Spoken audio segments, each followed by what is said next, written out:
Anderson Carvalho aqui comigo, um cara que é perito em análises e linguagens corporais.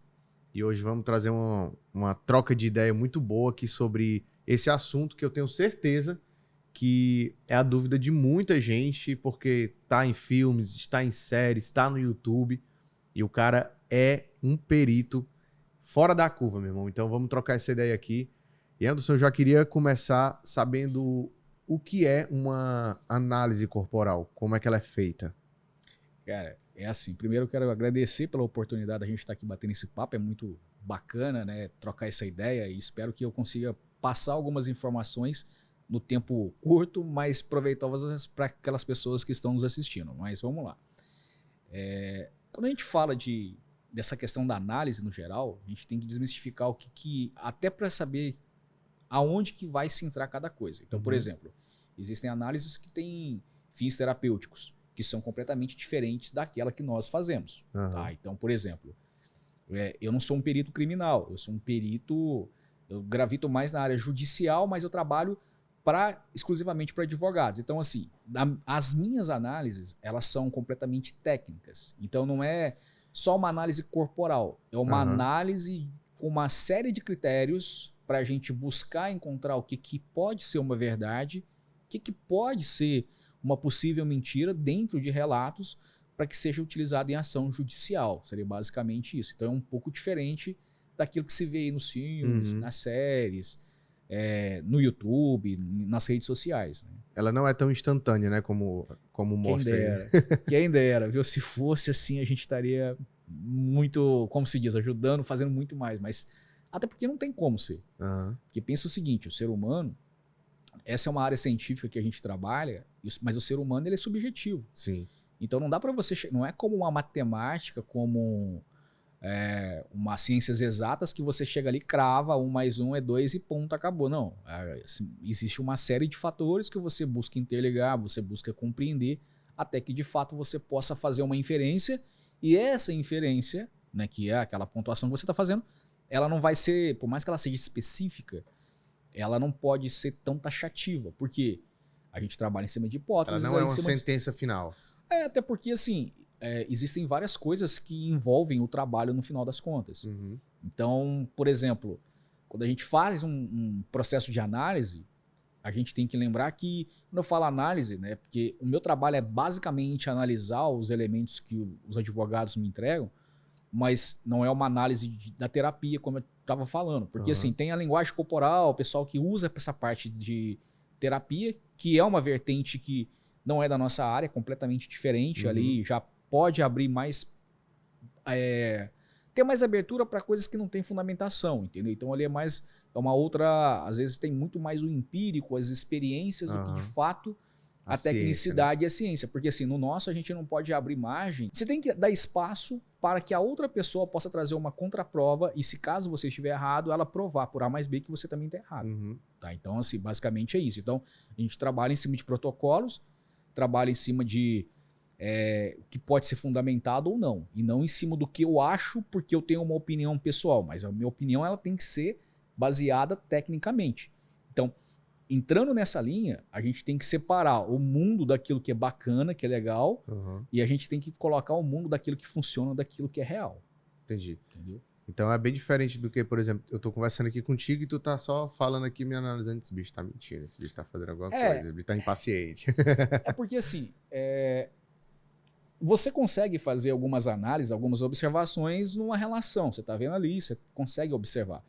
Mas eu sempre falo que existe uma liberdade poética muito maior do que uma fundamentação. Então, principalmente pessoas que estão começando a estudar sobre essa área, às vezes elas ficam ali meio que fantasiando coisas que são inexistentes. E aí começa, eu estou analisando toda aquela pessoa. Eu lembro que esses dias atrás eu estava num evento de criminalistas e aí tinha uma pessoa que chegou a comentar comigo que tinha um advogado lá que foi falar com ela que ela estava mentindo porque o comportamento, ela tinha piscado, que ela tinha isso. Eu falei, mas... Eu falei assim, e Anderson, eu só estava sentindo desconfortável porque estava muito frio. Então ela cruzava os braços, obviamente, porque estava sentindo frio. E falei assim, mas assim, são porque as pessoas às vezes começam a se prender a um conteúdo muito raso, superficial, ou ver uma pessoa falando, talvez até referência naquela área, Só que a pessoa talvez até falou certo, ou talvez não falou certo porque o tempo também é pequeno, mas aí descontextualiza e a outra pessoa que não tem nenhum conhecimento acaba pegando aquela informação que é interessante e encapsula ali de uma forma equivocada. Então, assim, dá para fazer as análises em tempo real conversando? Obviamente que dá. Você não vai fazer, inclusive até o SCANS, que é o Six Channel Analysis System, que é um protocolo, ele permite fazer essas observações. Só que assim, ele não vai ser tão taxativo, conclusivo, quanto quando você faz isso através de vídeos. Porque vídeo você tem a possibilidade de adiantar, parar, você vai frame a frame, você tem a possibilidade de ver. Estou conversando contigo aqui, eu não tenho a possibilidade de ficar ali toda hora voltando e adiantando aquela situação, né? Sim. Aí, assim, só para concluir. Mas, por exemplo, você, uma testemunha, uma vítima ou um réu, você tem condição de observar certos comportamentos e você não tá ali no objetivo de saber se o cara tá mentindo ou não. Você quer saber, até porque você tem uma preparação sobre o conteúdo em si. Então você sabe o que você vai fazer. Então você começa a, basicamente, determinar a estrada que você tá caminhando. Sim. E porque tu tava falando, eu tava só lembrando uma série que eu sou muito fã, assisti várias vezes, que é o Lie to Me. Sim. Então, clássico, né? Então acho que tu já escuta isso direto. Todo dia. Porque na série é muito rápido as coisas, né? Todo momento. A análise é feita muito rápida ali, o cara mexeu o olho aqui, alguma coisa, já é um músculo tal, já quer dizer que o cara tá escondendo alguma informação ou alguma coisa assim. Cara, a série é bacana. Ela não é totalmente científica, porque assim, ela é baseada, o Paul Ekman, que é um dos pesquisadores sobre as emoções, ele fez um estudo sobre expressões faciais, as emoções, buscou ali uma coisa um pouco mais densa. Mas aquela série não foi ele que criou. O produtor da série tinha interesse em contratar o Paul Ekman, contratou ele para ser o consultor da série, o Paul Ekman aceitou com uma condição desde que ele pudesse fazer as críticas sobre aquilo que... Porque assim, o que a série chamou atenção e fez as pessoas ficarem interessadas em assistir e até mesmo quererem aprender? Porque a série tem uma liberdade poética grande. Então o cara tem brinca com vários fatos baseados em fatos reais, mas tipo assim, dramatiza. Porque se fosse uma série totalmente científica, ninguém queria assistir. É um porre, entendeu? O mundo do cientista é chato, o meu mundo é chato, entendeu? Eu falo isso. Eu gosto do que eu faço, mas eu sei que você fazer toda aquela coisa, escutar, às vezes você tem que ler certas coisas que são bem complicadas. É muito instigante, mas não é como um filme. E às vezes você pega essa série aí do Lie to Me, é uma série interessante, só que assim, baseado em alguns aspectos da ciência, muito superficiais. O princípio ali, de fato, segue a linha, né? Mas ali tem muita coisas que não existem, que eles colocaram, até porque se não tivesse colocado, talvez não teria tido o sucesso que tem, entendeu? Mas aquilo que a gente fala, é um conteúdo que se torna um pouco... Como é que eu posso te falar? A superficialidade exaustiva que as pessoas colocam para chamar atenção, ela pode ser um grande problema. Porque assim, essa série é um exemplo... O pessoal às vezes quer criar umas teorias falando que ela foi paralisada, né, a série, porque o Obama disse que as pessoas poderiam assistir. E aí aprender e tal. Mas isso é conversa. Na verdade, o seriado parou. Ele foi até 3 temporadas, se eu não me engano. Isso. Mas é justamente porque, assim, eles perderam praticamente aquela coisa legal que se tinha. Então, a primeira temporada foi boa. As outras duas, terceira é cansadíssima. Uma porcaria, é ruim, com todo respeito. Por quê? Falta repertório. Isso. Então, quando você não tem repertório, é igual muitos especialistas, às vezes, de internet, entendeu? Porque é a mesma coisa, e fica no raso, né?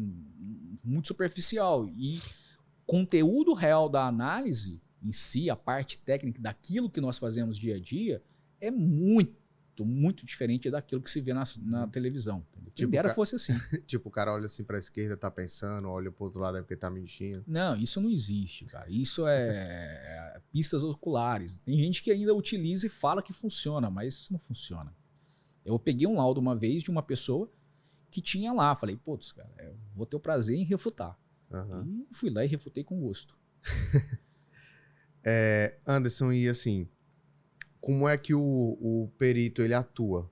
O cara que é especialista, é um perito em linguagem corporal, análise corporal, como é que ele atua? Quais são os ambientes de trabalho que ele pode ter? Eu acho que assim, eu vou falar da área que eu faço, mas eu vejo que eu trabalho, para quem eu trabalho, como é que eu faço, mas eu vejo o perito como uma necessidade para todas as áreas, em todas as esferas. Tem áreas que eu não trabalho porque eu não gosto. Por exemplo, eu não gosto da área civil. Falando da parte do judicial, eu não gosto da área civil. Eu acho que briga de marido e mulher é muito complicado, existe uma carga emocional, existe ali, ela me traiu, ele me enganou, ele não sei o que lá, tem filho, tem... Então se torna aquele jogo de briga e briga. Eu faço algumas coisas, inclusive tem um caso de um deputado federal em que a gente está auxiliando, tem um outro candidato a deputado que a gente está auxiliando nessa questão do trabalho em si, mas é muito exaustivo. Então assim, a área civil, ainda que seja uma área que paga-se muito bem, é uma área que... eu vou te falar uma coisa, o perito tinha que ser quase que um psicanalista, às vezes, para tratar ali aquelas coisas, porque não é só fazer um trabalho, é porque às vezes, toda vez que você vai questionar alguma coisa, a pessoa traz uma carga emocional muito grande naquela situação. Eu gosto de atuar na penal. Eu trabalho na área criminal, eu presto meu trabalho para advogados da área criminal, então, assim, eu gosto dessa área. Mas a área empresarial, dentro de auditoria, recursos humanos, eu acho que é tudo que você puder imaginar, que a gente sempre fala, o que é um perito, né? Perito nada mais é do que uma pessoa que é especialista no assunto, porque o perito, na verdade, ele vem do expert. Então a gente está falando ali de um especialista no assunto. Então, o cara que opera a câmera, ele é um perito na câmera. Ele sabe manusear, então ele é um perito. Eu sou um manuseiro à esquerda, mas ele é um perito. Então, assim, isso é um perito. Então, acho que todas as áreas, elas precisam de pessoas que sejam especialistas em algo. Então, por exemplo, dentro da nossa, não é uma crítica, mas de certa forma vai acabar sendo compreendida assim, a área da psicologia é uma das áreas que mais faltam peritos. E por quê? Porque o pessoal às vezes fazem ali a faculdade, os 5 anos de graduação, aprende pra caramba, entende o conteúdo, mas na prática ele não desenvolve. E aí a gente sabe que existe um conselho, existe uma série de coisas que às vezes traz alguns entraves. Mas eu falo porque eu vejo muitos casos onde existem peritos judiciais, eu vejo muitas maneiras que eles estão fazendo ali uma entrevista com uma menor de idade, que é muito comum, vulnerável, estupro de vulnerável, aquela coisa, e você vê uma linha completamente, tipo assim, praticamente...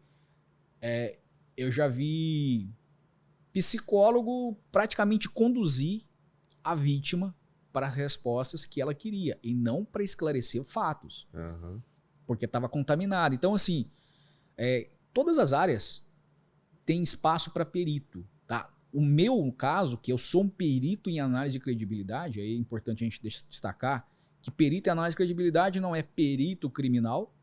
Perito criminal é aquele que é concursado pela Polícia Federal, pela Polícia Civil. Ele passa num concurso e ele é um perito generalista, porque ele vai trabalhar com a parte da criminalística, que é a parte da bala, vai fazer balística, melhor dizendo. Tem uns que vão trabalhar ali com a parte das impressões digitais, cena de crime. Então existe uma série de coisas, entendeu? Esse é o perito criminal.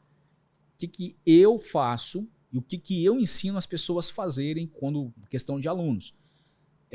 Aprenderem a avaliar quando uma pessoa está falando a verdade ou quando ela está falando a mentira, mas não é detectar mentiras. Quando a gente fala avaliar as inconsistências, buscar elaborar isso de uma melhor maneira, porque existem muitos erros dentro do judiciário, porque eles estão ligados a essa questão de, por exemplo, a pessoa vai lá, relata um crime, automaticamente o judiciário tem que fazer a denúncia, aceitar, mas, por exemplo, não faz uma investigação acerca daquilo de uma forma detalhada. Sim. E aí a gente tem um problema.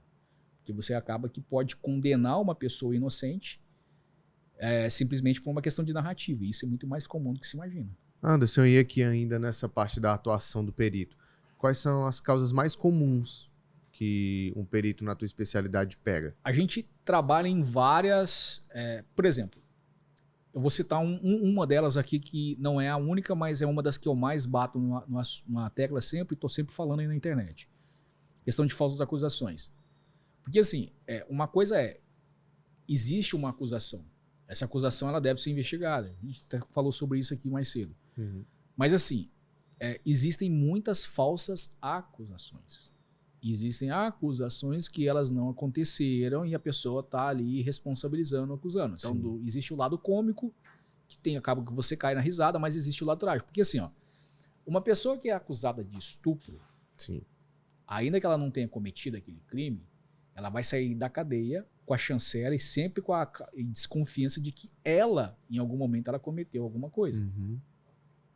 Isso é ponto pacífico.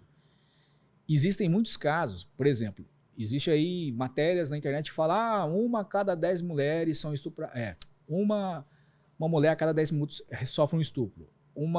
Cerca de 56, 60 mil mulheres foram estupradas durante um ano. Eu não estou levantando a dúvida que não aconteceram, até porque, sim, existem estudos que falam... Estudos não, existem pessoas que falam 80% é falso das acusações. Não, na verdade não existe um estudo para comprovar uma métrica para essa linha. Uhum. Só que essa linha também de que 56 mulheres foram estupradas, ela também pode não ser, estou dizendo que não seja, pode não ser totalmente verdade. E por quê?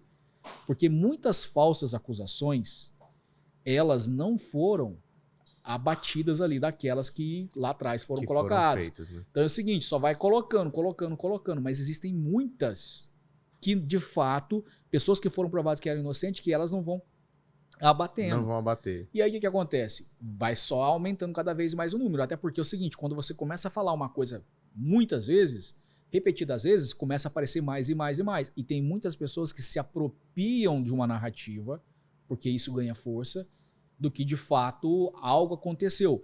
E aí é uma informação importante que o fato de uma pessoa sofrer um estupro verdadeiro, ou qualquer outra coisa que seja, isso ela não pode ser colocada em descrédito porque uma pessoa que não sofreu um estupro verdadeiro, o dela teve crédito. Entendi. E existe essa inversão. Ao passo que o fato de uma que não aconteceu, que não existiu, não pode desacreditar a verdadeira, do mesmo fato a verdadeira não pode validar a falsa. E, infelizmente, a gente sabe que muitas pessoas que sofreram alguma coisa acabam sendo desacreditadas por conta das falsas que acabam conseguindo manipular a situação muito melhor. A história do menino do Rio. Do garotinho. Que ficava inventando a mentira na tribo indígena e tal. Contava e quando aconteceu, ninguém quis acreditar. Agora, só que assim, a gente gostaria muito que fosse perto de uma analogia assim, mas é triste, porque quando você olha para a ideia do geral, eu tô falando do estupro, mas eu poderia citar qualquer outra situação, mas eu falo que o estupro que é uma coisa que o pessoal fala muito, e eu vejo, por exemplo, muita gente falando assim, uma mulher ela não pode ser desacreditada, mas o cara perguntou, será que você não deu margem? Não é essas perguntas, o negócio é muito mais amplo, a questão é, investigou-se para saber se de fato aconteceu? Porque às vezes, do mesmo jeito que a palavra da vítima ela tem peso, a palavra do réu, existe uma questão do indúbio pro réu, que na ausência de provas e elementos que comprovem algo, o réu, é melhor você ter o réu solto do que ele preso por uma coisa que talvez ele não possa ter cometido. Só que assim, existe uma guerra de narrativa e existe uma militância muito forte, com todo respeito a todas as militâncias, defesas, mas eu falo uma distorção de um propósito, de uma causa, em prol de querer tirar vantagem de algumas coisas. Então, é complicado essa situação, mas muitas acusações, elas são falsas. Eu não trabalho só em falsa, mas boa parte das que eu trabalho, eu sei que são falsas. Eu tô com um caso agora de um cara que vai preso, na verdade ele está preso, mas ele vai ser condenado, e eu não tenho dúvida com relação a isso, por conta de tropeços ali do judiciário, porque desde a coleta das informações lá atrás, até a advogada mesmo tropeçou pra caramba no caso, ela poderia ter pedido para conseguir na ata vários elementos que ela não pediu, e aí o que acontece? A juíza, eu peguei e conversei com a esposa dele esse dia e falei assim, olha, eu acho, tá, não falei assim, obviamente, que ela vai ser condenada, mas eu acho que a situação pro seu marido não tá muito boa, porque é a segunda tentativa de pedido, né, de liberdade, que vem conversar, e a juíza deixa lá claramente que sofre perigo para a sociedade, aquela coisa. Assim, ele vai ser condenado, não tenho dúvida com relação a isso. E é um cara que não cometeu estupro, que não teve nenhum envolvimento nem nada. Ali existe uma briga de família.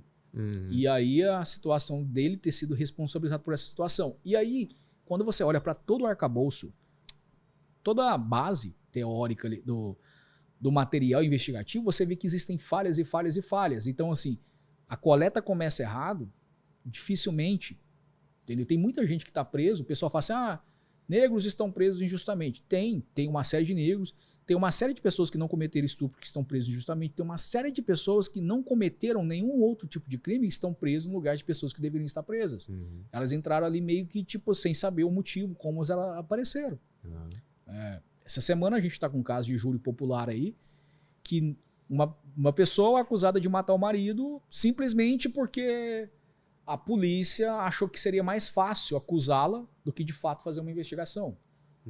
E assim, não existe um elemento sequer. Nós fizemos um trabalho. Aí entra aquela coisa. O perito pode fazer um trabalho onde ele faz. No júri popular, por exemplo. Eu atuo em júri popular em algumas situações. Tem todas. Em algumas, sim. O Luciano Santoro, que é o advogado, foi ele da Elise Matsunaga, que é um grande advogado, ele coloca experts num assunto dentro de um júri popular para justamente fazer uma avaliação dos jurados, para saber o interesse, saber como é que está indo aquela situação. O pessoal pensa às vezes que assim, isso é distante da realidade. E não é, cara. É uma coisa muito próxima e cada vez mais necessária. Só que é aquilo que a gente volta a falar, né? Ainda no Brasil existe um conhecimento, digamos assim, um pessoal preso muito à questão da ortodoxia da coisa. E a gente tem que buscar entender que a ciência ela veio para poder facilitar a nossa vida. Não é para ser absoluta, até porque ciência não é absoluta. Ciência é justamente a possibilidade da gente falsear a informação. Essa parte da análise de outras pessoas, essa análise comportamental, ela pode ser feita por qualquer pessoa ou existe alguma formação que a pessoa precisa ter antes para entrar nessa área? Eu acho que assim, hoje em dia o pessoal, você sabe, a gente tá na era do TikTok, né? Daqui a pouco tem corte disso aqui lá no TikTok, tá tudo bem. Mas assim, o pessoal hoje em dia quer aprender em 15 segundos uma coisa que, por exemplo, eu estou desde 2008 aprendendo e hoje eu tenho certeza que quase nada eu sei. Então, porque... aí o que acontece? Nem todo mundo pode pegar um carro e dirigir se aquela pessoa não tiver competência para dirigir um carro. É a mesma coisa que a gente fala. Não é que existe um órgão regulamentador que vai determinar o que você vai fazer ou não sobre aquilo que nós estamos fazendo. Mas o que eu estou colocando, e o ponto, na minha visão, que é um ponto central, é que você tem que ter competência para fazer, mas aí a competência ela também tem que ser disponibilizada as condições para que a pessoa faça. E também, por exemplo, o mercado hoje em dia que é pessoas competentes, mas na verdade não querem dar oportunidade. Sim. Então, assim, por exemplo, quando eu comecei a ensinar essa parte na linha mais profissional para quem quer profissionalizar, a gente teve o maior desafio foi como é que a gente vai... Não é só passar o conteúdo, porque passar conteúdo, cara, é fácil. Você sabe. Você tem que fazer o quê? Você tem que... Cara, é isso aqui, tem aqui os vídeos de exemplo, tem aqui um monte de livro, tem um monte de artigo científico, leia. Só que a questão é a seguinte, você tem que remontar esse conteúdo de tal modo que ele desenhe uma linha para que a pessoa saiba o que ela está fazendo. Então, a maior dificuldade, na minha visão, é como que eu faço para simular um ambiente para que a pessoa possa praticar? Então, assim, qualquer pessoa pode? Eu acho que pode. Qualquer pessoa consegue? Não consegue. Porque poder, você compra um curso, você vai aprender. A questão é, eu estou disposto de fato a exercer? Porque tem muita gente que começa a querer entrar na área porque fica ali alucinado, que vê, é uma área muito rentável, paga-se muito bem e fica doido. Às vezes é motivado pelo dinheiro, às vezes motivado pela expressão que se tem. Mas a questão é o seguinte, eu tenho competência para aquilo e também não tem nada de errado se não tiver. Mas tem pessoas às vezes que veem que o negócio, cara, tem que estudar. E tem pessoas que vão ficando no meio do caminho. Por isso que poucos chegam lá, né? Aquela ideia de igual faixa preta. Por que tem pouco faixa preta no jiu-jitsu? Porque muitos desistem ali na faixa branca, na faixa azul, nas primeiras, né?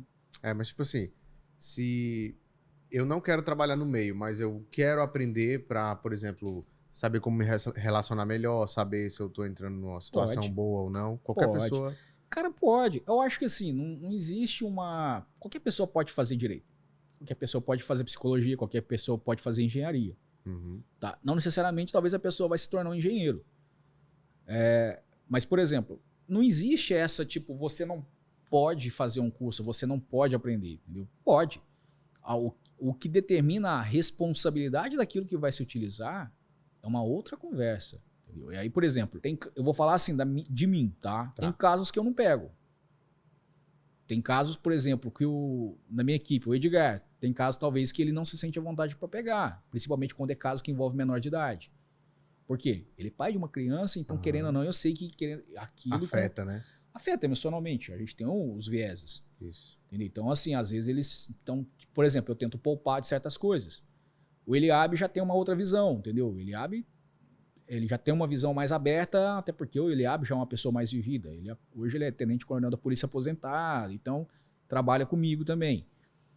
Mas, por exemplo, a gente vê que tem pessoas que têm desenvolvem uma área e tem pessoas que não desenvolvem, assim como eu, não gosto da área civil. Então, assim, qualquer pessoa pode. Não existe essa de que você não pode. Pode aprender. E tem pessoas que às vezes querem aprender somente por uma questão de desenvolver habilidades, soft skills para a vida toda, né? Até porque, por exemplo, eu mesmo faço vários cursos, fiz vários cursos que às vezes não tem relação com aquilo que eu faço diretamente, mas indiretamente ele contribuiu muito para eu me tornar o profissional que eu me tornei, a pessoa que eu me tornei ao longo da vida, né? Sim. E como é, me conta um pouquinho assim, Anderson, da rotina, assim, curiosidade. O advogado chega, entra em contato contigo, Anderson, eu tenho esse caso aqui para você ver, você analisar. Aí você tem que analisar, tem que ir para o tribunal também nos dias de julgamento. Como é que funciona mais ou menos? Cara, depende. Porque assim, eu não trabalho para... Eu só trabalho para advogados. Eu não trabalho para juiz, não trabalho... O Ministério Público hoje não contrata. Eu dou consultoria para juiz, eu dou consultoria ou mentoria, né, seja para juiz, que é a mesma coisa no final das contas. É só uma questão de palavra bonita que gera autoridade. Mas as dúvidas são sempre as mesmas, os bate-papos são sempre os mesmos. E para promotor, mas eu trabalho, né, para trabalhar de tipo assim, do cara, preciso do seu serviço, aí é para advogado. O advogado, aí eu vou fazer um trabalho para ele. Então, por exemplo... Mas todos são contratados por advogados ou é só uma particularidade sua? Não, minha. Tá. Uma coisa que é importante a gente entender é que é o seguinte, no Brasil não existe um número grande de pessoas que fazem o que nós fazemos. Eu vou te ser bem sincero, eu desconheço outras pessoas que fazem. Eu sei de muita gente que diz que faz. E entre falar que faz e fazer existe uma diferença muito grande. Tá? Então assim, não é porque o cara vai lá, monta um Instagram, ou tem gente que vai lá e pega uma funcional, né, e pendura no pescoço, fala que eu sou um perito. Cara, isso não é perito. Isso é marketing para você falar que é alguém, tá? Mas não é um perito. O mundo do perito é completamente diferente. Tem um aluno, dedicou bastante, estava indo muito bem, eu coloquei ele para me auxiliar em alguns casos, porque aqueles alunos que eu vejo que mais se destacam, que eu vejo que estão dedicando, eu gosto de trazer eles para fazer não é bem um estágio, mas para eles serem acompanhados de perto. Pegar na prática, né? Para eles verem o que a gente está fazendo. Que aí o cara pode falar, cara, é isso que eu quero. Não, não é isso que eu quero, não. Porque tem isso, enfim. Então a gente busca trazer como fosse um acompanhamento ali, um estágio mesmo. E teve um desses alunos que a gente colocou para ir em alguns casos, e ele estava indo super bem, só que tinha situações que ele batia ele na trave e ele ficava preso. E uma das coisas que a gente batia muito com ele, falou, cara, se tu não olhar para o caso como a visão profissional, você sempre vai fazer julgamentos, e julgamentos equivocados. E um advogado, e aí para responder aquela pergunta que você tinha feito sobre quem que contrata, para quem que eu trabalho, é importante a gente entender o seguinte, o teu cliente, ele não quer saber sobre particularidades suas, ele quer saber sobre o que você é capaz de resolver. Então assim, e esse aluno, não só esse como outros, às vezes começam a entrar em esferas de tipo assim, querer meter o dedo aonde não é chamado. E isso não é o interessante, porque assim, sua função é o quê? Esclarecer fatos. Ou contrapor outra situação, ou trazer informações que sejam interessantes ali para aquela causa em si, para aquele que está te contratando. Então assim, quando a gente traz para a nossa linha de trabalho, Anderson, eu trabalho para advogados em áreas específicas, em casos específicos que de certo modo me interessam também, porque assim, eu não sinto a vontade para trabalhar em uma determinada causa. Até pouco tempo atrás, eu posso dar um exemplo, eu não trabalhava com abuso, cerca de 2 anos atrás, eu não gostava de trabalhar com estupro, porque é uma coisa que me incomodava muito. Hoje eu trabalho de boa, e trabalho em muitos, entendeu? Eu não tenho problemas com relação a isso, mas assim, é uma coisa que vai de pessoa para pessoa. Então, assim, eu tenho advogados que me contratam, às vezes, boa parte são recorrentes, mas, assim, ainda não há também uma questão de conscientização dos advogados em si, a gente vive num meio que, como é que eu posso te falar? É muito ortodoxo ainda para algumas coisas. Né? Então, você olha assim, a saúde mental é muito ortodoxa para algumas coisas. A gente tem ainda psicologia, professores do século passado, do século passado, ensinando coisas de séculos atrás, entendeu? Para pessoas da nova geração. Então, você vê ali que existe, todas as áreas existe uma questão de atualização. Grande, né, de linguagem. Não, tudo. E assim, pesquisas surgem, uma série de coisas vão acontecendo. A gente vê aí as redes sociais, a evolução é um exemplo disso. Então, assim, é uma coisa um tanto quanto complicada ainda nesse meio tempo que a gente está vivendo. Mas existe uma abertura também dentro de um mercado muito restrito. Quando eu falo essa abertura, eu falo assim, há uma necessidade e profissionais que de fato precisam daquele profissional para de fato fazer aquele trabalho. Sim. Mas assim, no Brasil, eu vou te falar uma coisa. Eu desconheço pessoas que fazem o que nós fazemos. Eu falo porque eu já fui contratado por pessoas que chegaram a contratar outros tipos de profissionais e falaram, cara, vocês me trouxeram aqui para uma visão de mundo que eu não tinha base. Sim. Entendeu? Não sei se eu consegui fazer... Não, deu para entender bem. Deu para entender bem. E Anderson, ou teve alguma situação assim, acho que talvez engraçada não, porque vocês tratam com crimes, né? Algumas coisas mais pesadas. Mas tem engraçada também. Vai, conta aí. Cara, tem conta muito aí, engraçado. eu adoro eu saber não posso citar os engraçadas, casos, porque cara. assim, tem casos que tem segredo de justiça, obviamente, né? Principalmente quando envolve menor, mas e também tem a questão também do sigilo, do respeito ao aquele que te contrata, que está ali naquela situação. Mas já aconteceu. Casos engraçados, cara. A gente tem assim... Não é que é bem engraçado, ele se torna cômico diante da situação ali que foi estabelecida, né? Seria que foi cômico colocado. se fosse trágico, né? Acaba sendo trágico porque, assim... Por exemplo, cara... Eu vou te dar uma situação complicada, delicadíssima. Não vou citar o estado, nem nada. Mas, assim... Uma criança disse que era abusada desde pequena por um parente.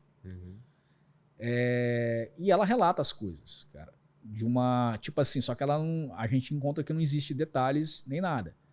É dramático. Quando você olha, até a inspetora que fez a avaliação da criança no primeiro momento, ela escreveu lá no parecer técnico dela, no laudo dela, que a pessoa cometeu atrocidades, alguma coisa nesse sentido. Então, quando você olha o primeiro momento, você fica, cara, chocado.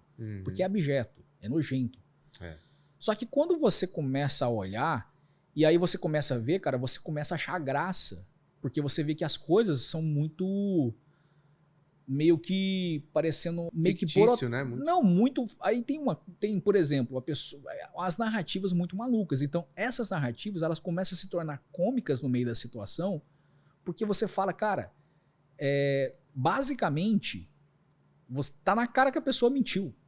Porque não batia as informações do jeito que ela colocava. Então, por exemplo, a gente não tá ali para julgar, fazer juízo de valor. Até porque eu não tenho contato diretamente com a vítima, eu não tenho contato, às vezes eu tenho contato com o réu em alguns casos, porque tem casos que eu faço questão de conversar com o réu, mas com a vítima eu não tenho contato nem com as testemunhas, eu tenho que trabalhar em cima das informações que eu tenho, que foram me passadas principalmente na fase de inquérito. Mas assim, tem advogado que depois da audiência ele me liga e fala, rindo, falou, cara, a menina acabou falando que tudo isso foi a pedido da mãe, porque a mãe tinha descoberto que o pai estava tendo um relacionamento com outro cara. Então, o cômico, na realidade, é porque, assim, eu sei que é trágico em qualquer situação, mas se torna cômico porque, assim, se torna uma vingança, entendeu? E acaba que você vê... E tem coisas, cara, que são de deixar o cabelo em pé. A gente vai falar assim, pô, o cara tá rindo de uma desgraça dessa. Mas é porque tem coisa engraçada, que se torna engraçada diante da... Porque você vê... O que torna engraçado é que a criatividade do ser humano, cara, vai para um lado que você não faz ideia. Tem coisas que são muito bizarras. Tem coisas que são muito bizarras. A gente pega muita coisa no sentido de... quando você trabalha no criminal, por exemplo, teve um caso que a gente trabalhou pro sul do país, que era uma apreensão grande de tráfico de drogas. Entendeu? Uma apreensão muito grande. E os relatos dos policiais, cara, e tinha um dos policiais que tinha feito um relato. Inclusive, nós fomos contratados justamente para buscar as inconsistências nos relatos, nos depoimentos deles. E um deles falou, cara, eu tava assim, ó, tipo de 4, olhando no buraco da fechadura, que era um buraco desse tamanho, num portão, não era fechadura, era um portão. E assim, só que era um cara grande, cara, ele tinha quase 2 metros de altura. E ele coloca, e aí aonde que tava o fulano? Ele falou, não, o fulano tava atrás de mim. E quando você olha pro local, o local é muito apertado, aí você começa a falar, mas peraí, um cara desse tamanho, do jeito que ele tá falando com outro ali com ele, que é grande também, era incompatível. Então você começa, tipo assim, você começa a rir dessas coisas que aparecem. Porque assim, quando eu sempre falo, qual que é a diferença da verdade para mentira? É porque a verdade, você não precisa dar muita manutenção. Você fala a verdade. Então o relato, por mais que ele seja meio que louco às vezes, você consegue encontrar consistências e provar. A mentira, ela requer muita manutenção, então a pessoa começa a fazer muita maquiagem. E por mais que ela tente fazer com que aquilo seja simples, não vai ser simples. Vai demonstrar, existem falhas, existem elementos que você pode começar a puxar e você consegue encontrar. E do outro lado, Anderson, acho que hoje talvez não, mas talvez no começo, nos primeiros casos que tu pegou, teve algum assim que te chocou, disse, cara, e te deixou mal? Ou até tu abandonou o caso? Não, até hoje. Até hoje. Assim, eu já abandonei caso porque o cara mentiu pra mim. Tá? O contratante. Na verdade, foi o cliente dele. Tipo assim, o cliente dele mentiu pra ele e pra ele tava tudo bem o cliente mentir. Porque, assim, para alguns advogados, existe aquela ideia de que, por exemplo, eu não preciso saber tudo. Eu, na condição de perito, eu falo, cara, eu tenho que saber tudo. Por quê? A única forma de eu te ajudar é saber tudo, entre aspas, pela sua perspectiva. Então, assim, você não estava lá, você não viu, você não é o que está sendo acusado, você não é o que está sendo colocado aí como um responsável. Então, você tem a sua versão e eu preciso saber a sua versão. E ninguém te conta a versão do jeito certo. Todo mundo conta a versão da forma que ele entende que é. E esse é um dos problemas que a gente tem. E assim, a gente lida bem com isso. Mas, por exemplo, eu já peguei casos, e não foi só uma vez, mas a pessoa descaradamente mentia.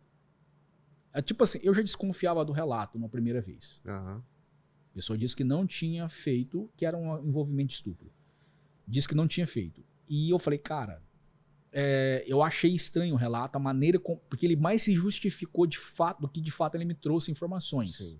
Aquilo já me chamou atenção. E nessa. E aí na hora eu li os depoimentos, elaborei algumas perguntas, né, que era para o advogado utilizar. E na hora da preparação, eu falei assim, ó, preciso revisar algumas coisas. E aí quando eu comecei a fazer algumas perguntas para essa pessoa que estava ali como réu nesse processo, ele me respondeu coisas que deram... Falei, peraí, cara.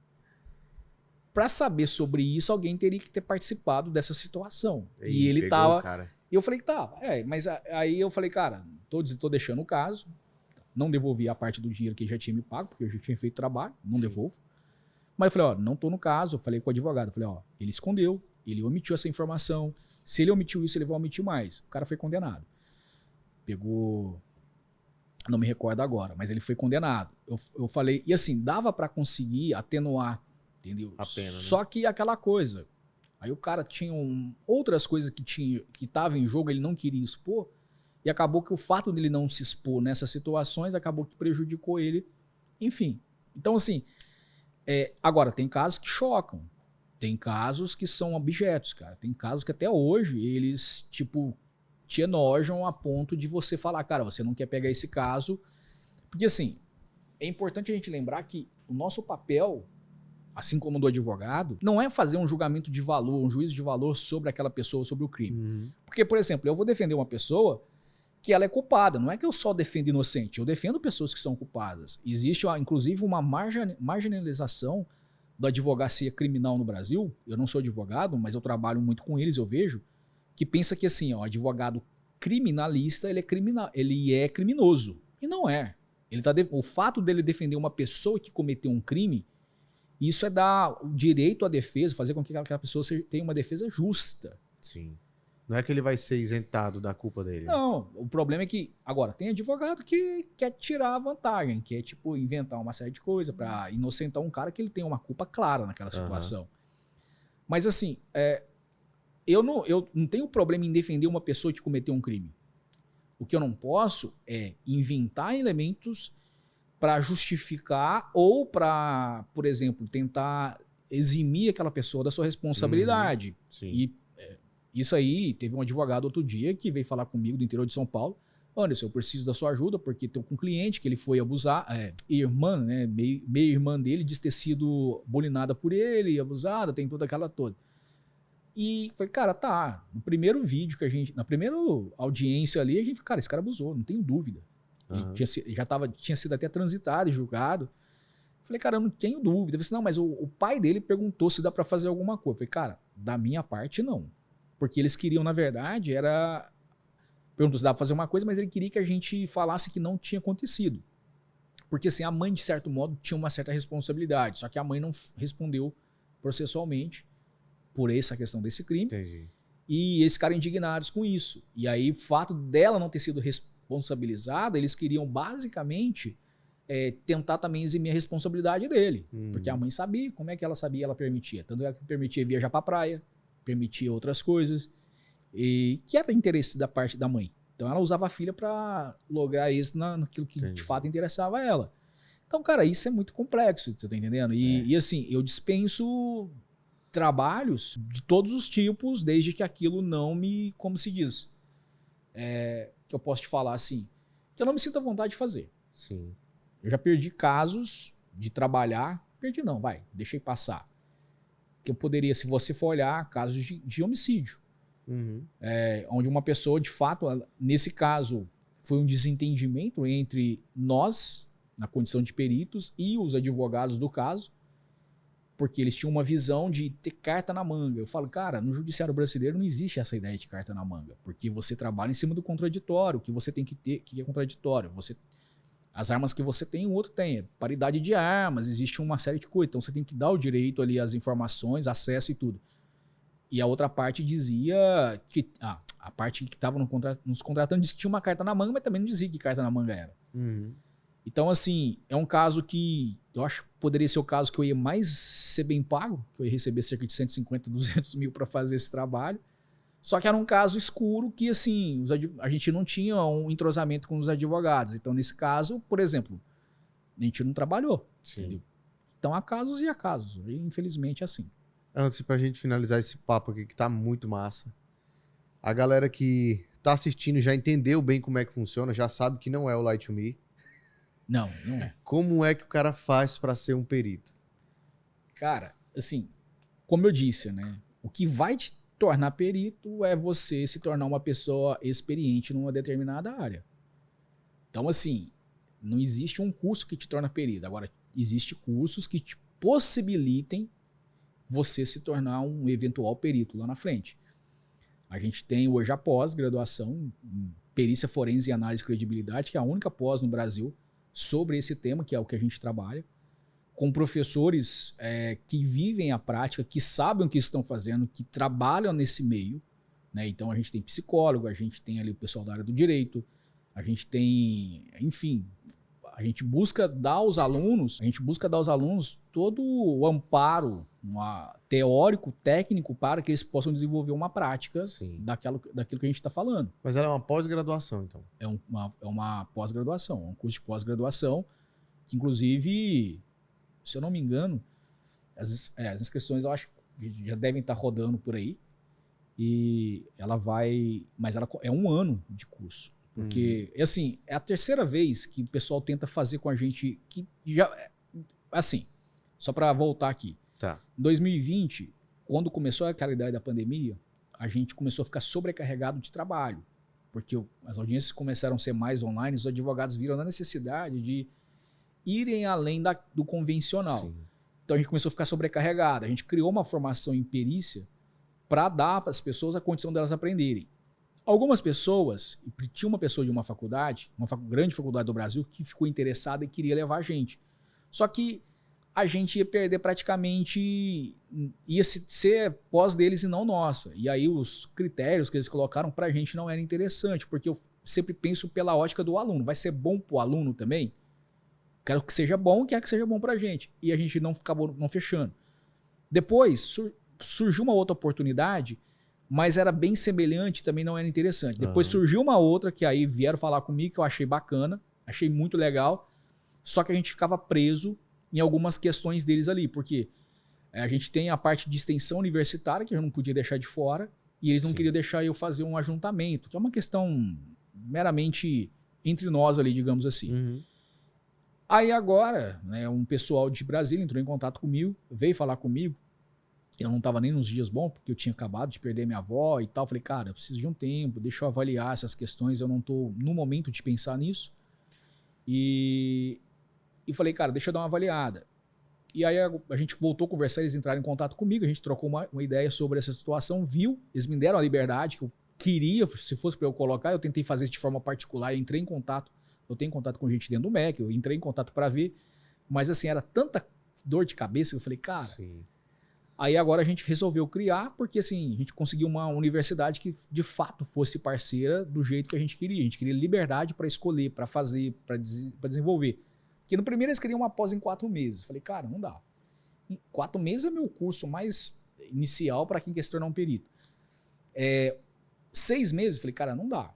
Cara, é 1 ano. Se não for para fazer um curso de 1 ano, não tem mínima condição. Porque assim, é muita matéria, é muito conteúdo, é muita informação e o mais importante é muita prática. Então o cara tem que colocar a mão na mão e fazer para desenvolver, porque senão ele vai ficar preso ali um monte de teoria. E eu sou contra o ensino teórico que o cara nada sabe fazer na prática. Então, assim, a gente vê muitos problemas aí que as pessoas sabem tudo teoricamente, mas prática elas não sabem absolutamente nada. Entendi. Então, mas essas inscrições ficam aonde, Anderson? Cara, o cara faz? As inscrições, o pessoal pode entrar em contato com a minha equipe, depois eu peço para alguém botar um telefone aí, alguma coisa, num corte. Vou deixar o arroba aqui embaixo, ó. Vou deixar o arroba do Anderson aqui. Tá aí. Só entrar em contato com ele. Ou o site que seja lá também. A gente bota aí. Pronto, aí vocês entram em contato lá e a gente troca uma ideia com relação a ver com...